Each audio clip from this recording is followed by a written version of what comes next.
Para os nossos próximos 30 minutos, temos o prazer de ter connosco Paulo Borges, o presidente da União Budista. Boa tarde, obrigado por estar connosco. Boa tarde. Eu começava por uma questão que, sendo uma questão extremamente simples, porque das primeiras questões, é uma questão na qual muita gente debate quando pensa em budismo. Ora, quando falamos em budismo, estamos perante uma religião, estamos perante o quê? Bom, boa tarde, muito obrigado pelo convite. De facto, é uma questão corrente e recorrente, não é? É claro que o budismo, oficial e convencionalmente, é uma religião, é uma das grandes religiões do mundo. E é correto dizer isso. Mas se nós virmos bem, de facto, podemos interrogar-nos se o budismo é uma religião como as outras, no sentido em que o budismo certamente não é uma religião teísta, não supõe a existência de um Deus transcendente ao mundo, de um Deus criador do mundo. Mas mesmo enquanto religião não teísta, poderíamos questionar-nos, será de facto o Buda Gautama, o Buda Shakyamuni, o fundador histórico do budismo, há cerca de 2600 anos, ele teve a intenção de criar uma religião? A questão não é tão evidente quanto isso. Se nós olharmos para os textos do budismo das origens, eu penso que nós encontramos mais uma atitude terapêutica. O Buda faz um diagnóstico da condição humana, faz uma identificação das causas do sofrimento humano, aponta a possibilidade de uma cura e indica um caminho, ou seja, a aplicação de um remédio para lá chegarmos. Nessa perspectiva, eu diria, enfim, eu e muitos estudiosos, budistas e não budistas, consideram que o budismo não é tanto nem uma religião, nem uma filosofia, mas mais uma terapia. Uma forma de encontrar um caminho que leve os seres humanos a conseguirem aquilo que todos nós, no fundo, desejamos. E não só os seres humanos, também os seres não humanos, os animais, não é? Que é, no fundo, estarmos bem, sermos felizes e evitarmos o sofrimento quando ele existe. Portanto, é claro que depende da perspectiva. Eu, obviamente, que talvez o budismo, em última instância, seja um fenómeno complexo, um fenómeno que, tal como todos os fenómenos, resiste às classificações, resiste às categorizações. E até talvez o budismo, mais do que outros fenómenos espirituais ou religiosos, seja evasivo em relação a todas as tentativas de o arrumarmos numa determinada caixa conceptual. Nós temos essa necessidade por motivos científicos, didáticos, pedagógicos, mas é difícil, depende da perspectiva. Quer dizer, claro que o budismo, por exemplo, o budismo popular, nós podemos encontrar comportamentos religiosos, comportamentos de devoção, comportamentos de oração, atitudes de veneração ao Buda como se fosse um ser exterior a nós. Mas se nós aprofundarmos um pouco a espiritualidade budista, o que nós encontramos não é tanto uma religião no sentido de uma tentativa de nos religarmos a alguma coisa da qual supostamente estivéssemos separados, mas encontramos mais a ideia de que, no fundo, há mais a descobrir uma natureza comum a nós e a todos os seres. A via do Buda é mais uma via de descoberta de um fundo comum do ser e da consciência. E, nesse sentido, não é tanto uma religação, no sentido, pelo menos, da religião como religare, não é? Mas é mais uma tomada de consciência daquilo que nós somos desde sempre. Seres em interconexão, seres que não estamos separados uns dos outros. E, portanto, depende da perspectiva que tivermos, não é? Claro. Uns poderão considerar com razão o budismo como uma espiritualidade, outros, olhando mais para certos aspectos exteriores da prática budista, como uma religião, outros, olhando mais para a dimensão metafísica e epistemológica do budismo, como uma filosofia, e outros ainda, olhando mais para os objetivos muito práticos do budismo, que é pôr fim ao sofrimento e assegurar as causas e as condições para a nossa felicidade, poderão ver o budismo como uma terapia integral do ser e da consciência. Tomando a liberdade de pegar nas suas palavras, de facto nós temos uma noção de religião, nós, o Ocidente, seja em termos religiosos ou em termos académicos, temos uma noção de religião que anda muito em torno dessa necessidade de categorizar, de arrumar, no fundo, os assuntos religiosos ou não, em gavetas muito bem definidas, em definições muito concretas. Não terá um certo fascínio que hoje a sociedade europeia, que a sociedade americana tem pelo budismo, não será também um reequacionar desta própria necessidade ocidental que nós temos de nos encaixarmos a nós mesmos enquanto indivíduos em definições? Sim, penso que sim. Eu penso que o budismo oferece-nos um horizonte de liberdade e de libertação. Não é? De libertação, de evasão de todas as nossas categorias mentais, de todos os nossos juízos, de todos os nossos predicados, todas as ideias e opiniões feitas, convencionais, enfim. O budismo prima exatamente por isso. Eu diria que o budismo até nos convida, em última instância, a libertar-nos do próprio budismo. O Buda foi muito claro desde o início, dizendo que tudo o que ele ensinava, tudo o que ele dizia, toda a suposta doutrina budista, era apenas como uma jangada, que nós podermos ia ser útil para atravessarmos um rio para a outra margem. Mas uma vez chegados à outra margem, obviamente não faz qualquer sentido andarmos com a jangada às costas. Portanto, em última instância, o caminho do Buda é um caminho que nos exorta a nós abandonarmos todas as doutrinas, incluindo a própria doutrina budista. O objetivo é libertar a mente precisamente desses caixilhos conceptuais. Libertar a mente dessas categorias em que a cultura ocidental se especializou. E, portanto, estou inteiramente de acordo consigo quando diz que o budismo nos fascina hoje muito porque nos convida a libertar-nos daquilo que mais nos prende, mais nos escraviza, que é esta tentação de conceptualizarmos tudo e encaixarmos o fenómeno complexo da vida e fascinante e complexo da vida e da existência numa série de gavetas conceptuais que nos permitem organizar-nos, mas ao mesmo tempo nos prendem. E, portanto, o budismo fascina porque nos convida a essa libertação. Portugal, pelo menos desde a Inquisição, desde o século XVI, que fez um caminho no sentido de uma monolitização cultural e religiosa cada vez mais sólida e cada vez menos tolerante. Contudo, por exemplo, no século XIX, em que Portugal continua a ter uma religião oficial de Estado, em Portugal continua a ter uma ligação fortíssima entre a religião e o Estado, sendo a religião a católica, não é? O mundo oriental e o budismo, nesse mesmo século XIX, criou um grande fascínio das nossas elites culturais. Como é que entende de onde é que vem e que sementes é que foram lançadas, por exemplo, a partir da geração de 70, em que vemos diversíssimos homens constantemente a ir beber, podemos não saber exatamente a que fontes, mas claramente com um fascínio pelo Oriente muito grande. Bom, eu recuaria um pouco para recordar que, embora isto não seja muito conhecido, mas de facto Portugal teve contactos pioneiros com as culturas orientais, quer dizer, isso é conhecido. Agora, o que não é tão conhecido são os textos que resultaram desses contactos pioneiros.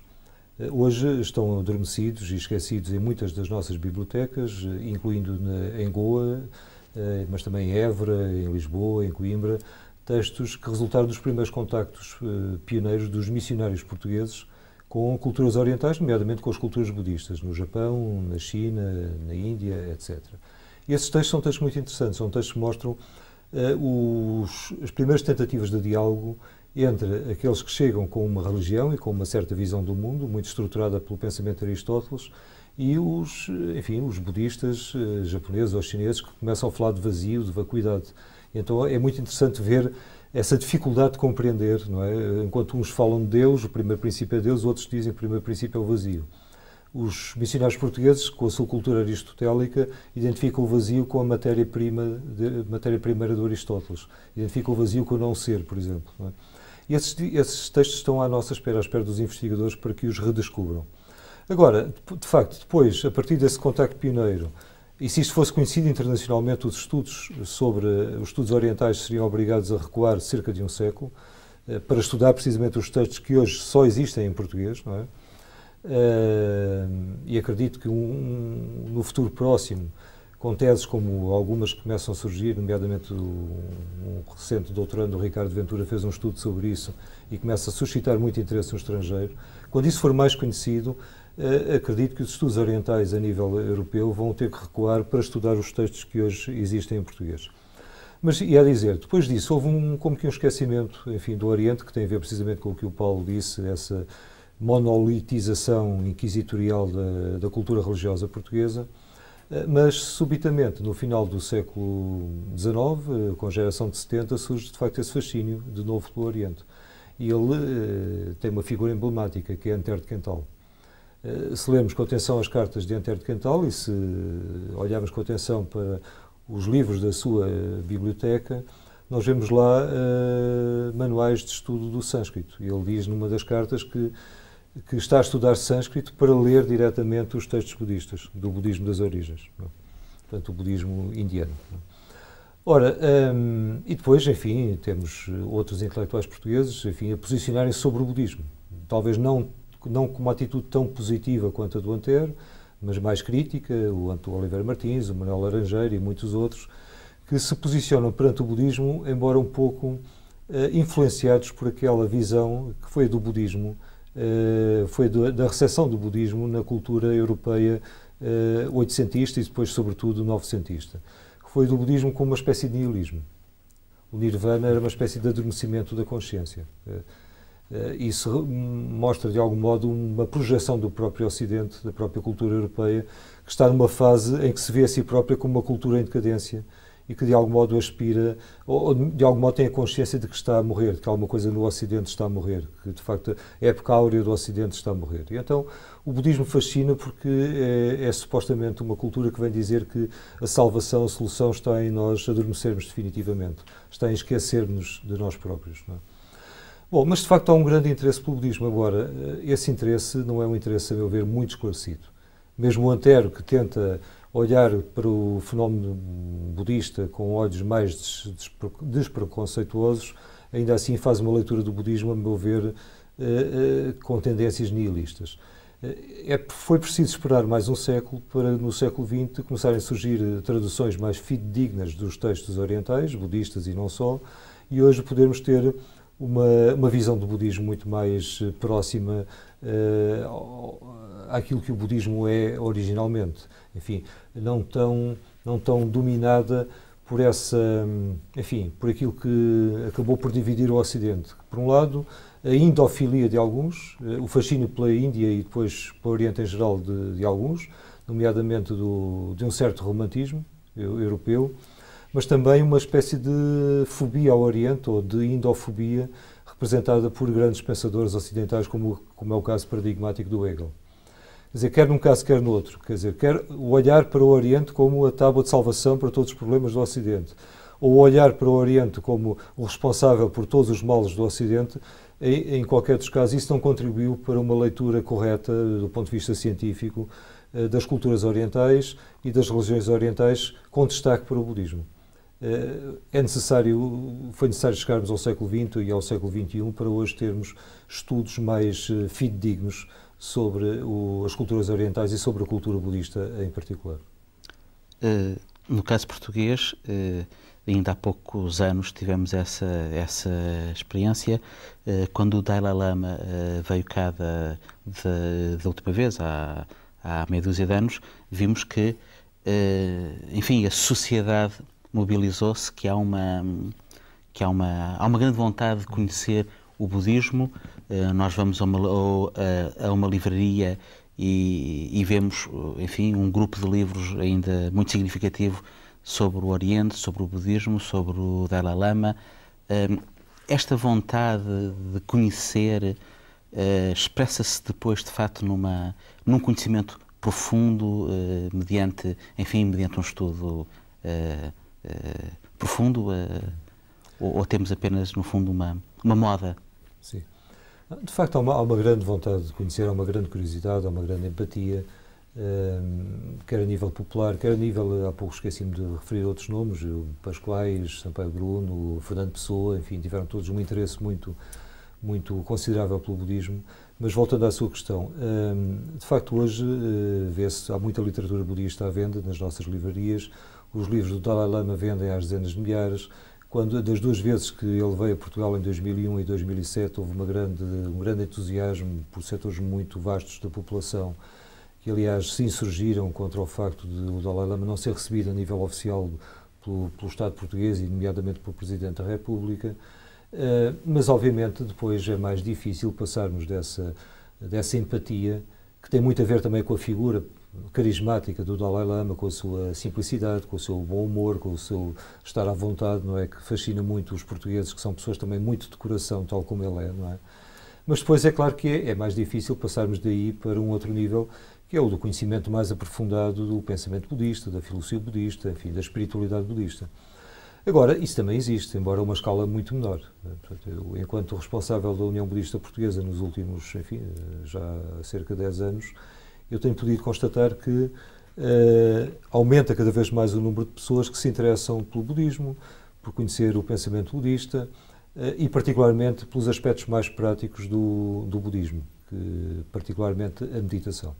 Isso é indesmentível, que há um número cada vez maior de portugueses, tal como em todo o mundo, enfim, e particularmente na Europa e no Ocidente em geral, que se interessam hoje muito por alguma coisa do budismo, ou muito veiculada pelo budismo, que é a experiência meditativa. E às vezes interessam-se até só pela meditação e não necessariamente por outros aspectos da via do Buda. O que é que isso mostra? Mostra que, de facto, há uma profunda inquietação espiritual, as pessoas, uma vez mais, estão confrontadas com aquilo de que falou fundamentalmente o Buda, que é a experiência da insatisfação, a experiência do sofrimento, e que as pessoas começam a sentir e a descobrir cada vez mais que os nossos problemas, o mal-estar na nossa vida, o mal-estar existencial, não tem tanto a ver, ou não tem apenas a ver com as dificuldades exteriores, as dificuldades da nossa vida em termos materiais, porque muitas vezes não temos essas dificuldades ou temos menos essas dificuldades, mas fundamentalmente muitos dos nossos problemas têm a ver com o estado em que se encontra a nossa mente. Tem a ver com causas internas, mentais e emocionais. E, portanto, aí encontram na espiritualidade budista práticas concretas, nomeadamente a experiência meditativa, a prática da meditação, que pode ajudar muitas pessoas a encontrarem um caminho para diminuir o stress, a ansiedade, as preocupações, serem capazes de gerir melhor experiências de perda, dificuldades de relacionamento, emoções difíceis, etc. Portanto, eu penso que é isso fundamentalmente que hoje interessa um público maioritário no budismo, são os aspectos mais práticos da sabedoria budista. Não é tanto conhecer em detalhe a filosofia budista, o que certamente, enfim, seria também interessante, mas é mais usufruir daquilo que o budismo pode oferecer muito imediatamente, e que são técnicas de meditação muito simples, que nos podem ajudar, enfim, a sentir-nos melhor connosco próprios e com os outros. Eu queria pedir-lhe para alargar um pouco essa reflexão que fez e, em termos do Ocidente europeu, enfim, nas últimas dezenas de anos, todos os indicadores que temos de prática religiosa, das identidades religiosas mais tradicionais, são indicadores de erosão, de afastamento crescente, enfim, a toda a prática religiosa, ao culto regular, de afastamento até em relação às próprias estruturas de identidade, aos dogmas, mas ao contrário temos também todos os indicadores que nos mostram que há uma série de grupos, uns que se podem dizer mais religiosos, outros que de facto têm mais a ver com metodologias espirituais, que estão em crescimento e que acompanham completamente em contraciclo essa maioria cada vez menos religiosa. Haverá um certo desencantamento do Ocidente pela religião num sentido tradicional e mais institucional e um reencantamento pelo indivíduo? Eu penso que sim. Penso ser evidente que a religião, enquanto um conjunto de doutrinas, enquanto um conjunto de dogmas, enquanto um conjunto de práticas, enfim, enquanto um conjunto que integra também um conjunto de preceitos morais, não é, está em franco declínio. E, enfim, seduz cada vez menos o homem ocidental. Não é? Isso também tem a ver com a história, enfim, dos últimos séculos do Ocidente, que é uma história de emancipação face aos dogmas, face às doutrinas, é uma história de incremento do livre pensamento, do pensamento crítico, de uma razão emancipatória. Agora, isso, se num determinado momento levou, de algum modo, a procurar deitar fora com a água do banho também o bebé, ou seja, deitar fora com a religião também, a essência da religião que eu considero ser a espiritualidade. Hoje nós assistimos, como diz muito bem, a uma coisa distinta, é que as pessoas não se interessam-se cada vez menos pelas religiões, sobretudo pelas religiões muito dogmáticas e muito institucionais, e interessam-se cada vez mais pelas espiritualidades, ou pela espiritualidade. E muitas vezes procuram na espiritualidade alguma coisa que veem quase como uma espécie de uma quinta essência de todas as religiões e que supera igualmente todas e qualquer uma das religiões e que é compatível com o facto de não termos uma crença religiosa e de termos até um posicionamento na vida enquanto ateus ou enquanto agnósticos. É possível uma espiritualidade. E há muitos autores hoje em dia a falar disso. Não é? Há pessoas que se assumem como ateus, como agnósticos, mas que professam uma espiritualidade. No sentido de que, enfim, nós temos uma consciência, temos uma mente, e essa mente, do estado em que está essa mente, depende a qualidade da nossa vida. Independentemente das crenças religiosas que tivermos, independentemente de sermos crentes ou descrentes, nós temos sempre uma experiência mais satisfatória ou insatisfatória da vida. E uma espiritualidade, um olhar para dentro, um autoconhecimento, uma espiritualidade como autoconhecimento, como exercício de distanciamento dos nossos desejos mais impulsivos, mais instintivos, das nossas emoções mais pulsionais. Essa espiritualidade é alguma coisa que interessa a nós todos. E isso é cada vez mais o que interessa às pessoas. As pessoas procuram caminhos onde também, eu penso que isto também é muito importante, não lhes seja exigida a partir que elas acreditem nisto ou naquilo e que esteja pré-definido aquilo em que elas vão acreditar. As pessoas aspiram a caminhos onde lhes seja proposto que façam experiências e que aceitem as conclusões a que chegarem em função dessas experiências que fizerem.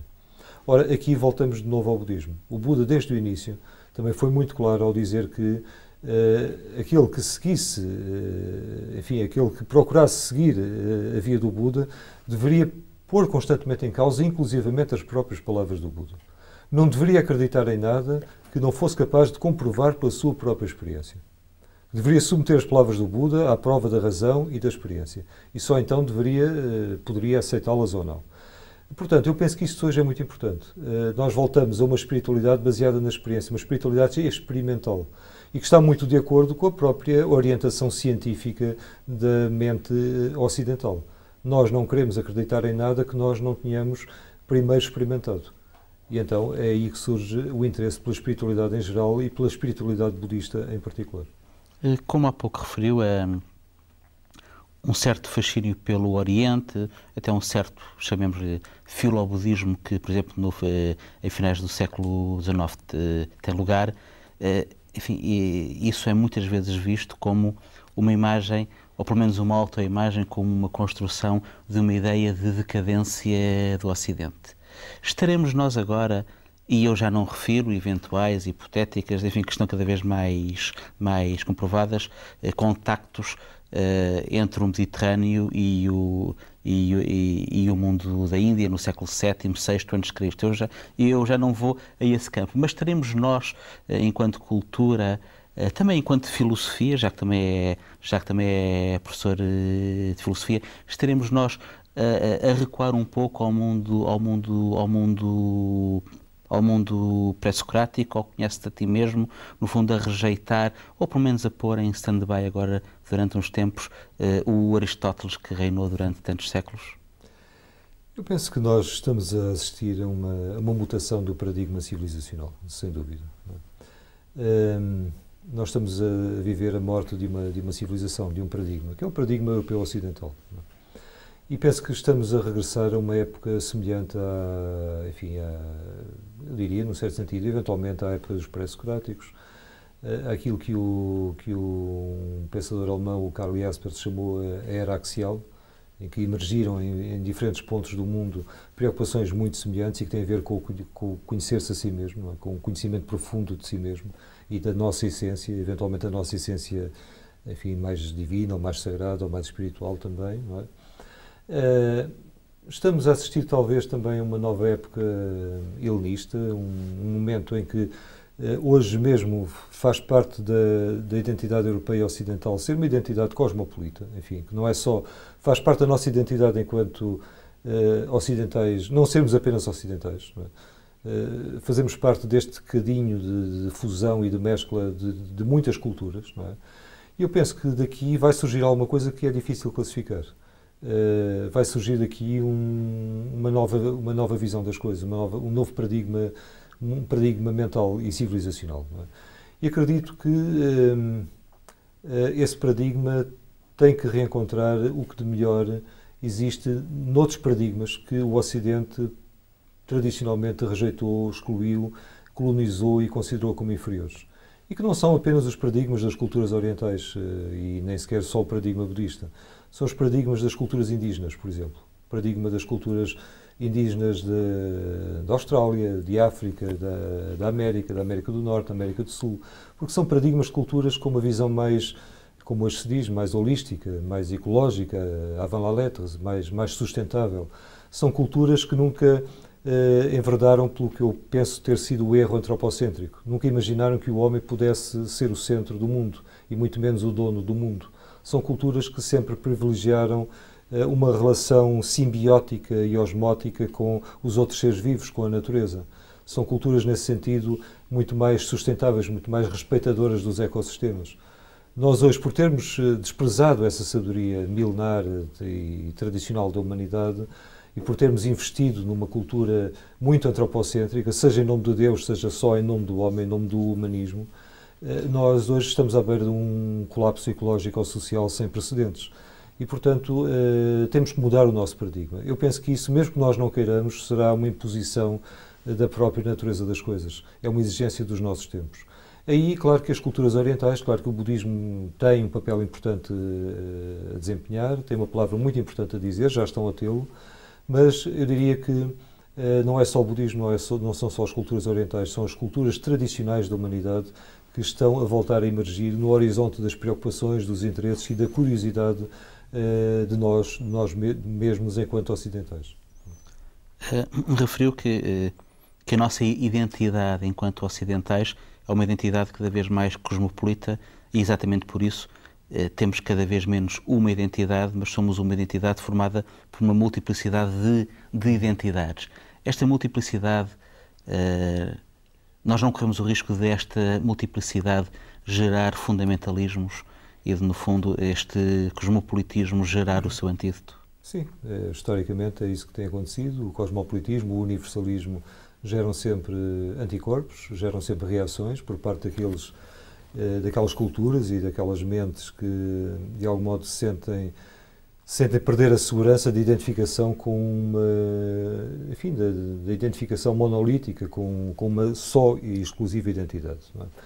É claro que há esse risco. Nós vemos hoje também que faz parte, por um lado, há esse movimento cosmopolita, há esse universalismo da nossa cultura contemporânea, mas, por outro lado, há também o reacender dos velhos nacionalismos europeus, há um reacender de vários fundamentalismos, não estou a pensar só do fundamentalismo islâmico, mas também do fundamentalismos dentro da esfera cristã e também fundamentalismos, infelizmente, tenho que o dizer e admitir, dentro da tradição budista, nomeadamente no Oriente, está a haver um fenómeno muito estranho e, a meu ver, muito perverso, que é a associação do budismo com o nacionalismo. E vemos hoje que certos países orientais agarram-se à identidade budista para fazer dela um fator de rejeição de outras culturas, de outras religiões, e estou a pensar nos recentes conflitos entre budistas e islâmicos em alguns países. Portanto, há sempre esse risco. É o risco com que nós estamos sempre confrontados enquanto seres humanos. Eu penso que a história tem sempre uma dimensão trágica, a evolução não é linear, o progresso não é linear, isso foi uma das grandes ficções dos últimos 2 ou 3 séculos, que está a desmoronar-se completamente. Estruturalmente, nós seres humanos somos seres em crise, no sentido mais etimológico da palavra, que quer dizer o supremo risco e a suprema oportunidade. Estamos sempre confrontados com uma encruzilhada, em que temos que tomar decisões fundamentais. E, de facto, há que fazer esforços, há que promover esta cultura plural, não é? Esta multiplicidade de identidades, e há que fazer um esforço ético, um esforço pedagógico para, pela via do diálogo, da compreensão mútua, do estudo e do encontro mútuo entre as culturas, entre as religiões, nós tentarmos superar essas tendências passadistas no sentido de despertar os monolitismos identitários, sejam eles nacionais, culturais ou religiosos.